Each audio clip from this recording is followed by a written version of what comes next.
mga ma'am! Hello guys! Welcome back again to my channel. Galunggong po yung nabili ko kanina. So gusto ko po siyang lagyan ng asim.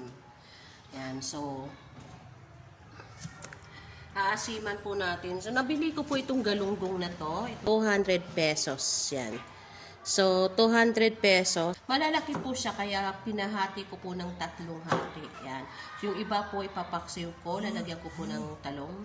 At itong iba naman po ay aasiman ko. So, ngayon po, mayroon na tayong tubig, diba? Lalagay na po natin yung ating sibuyas. Yan yung ating pong kamatis. Yan. So, lagay na po natin para paglulo. So, cover po natin. Hugasan mo. Cover. Ito po yung aking kamote.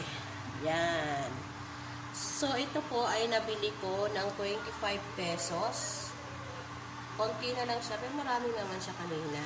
Kasi, i-chin-chin, kapag naglinis talaga ng gulay, talagang malinis na malinis talaga. Pwede na natin ilagay yung ating fish, yung ating sigalunggong.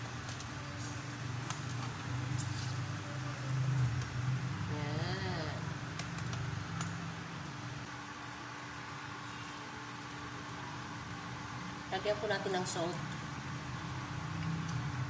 Bahala po kayo kung gaano karami salt nyo. So, lagyan na po natin yung ating sinigang. Lahat na po ito kasi maliit lang naman siya. Masarap kasi maasim. Yan.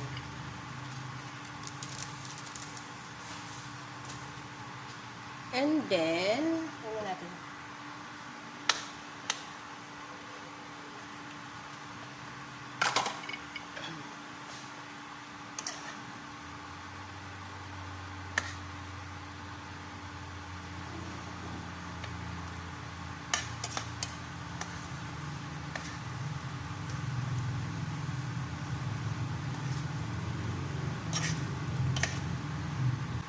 Yan, so takpan po muna natin. Bago natin lagay yung kamote, yung saro ng kamote.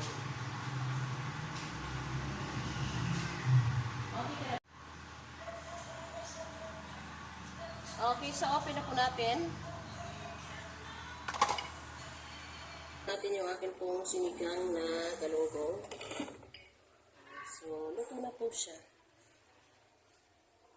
Yan na po. Yung akin pong sinigang na galunggong. And, thank you mga ma'am. Thank you guys for watching.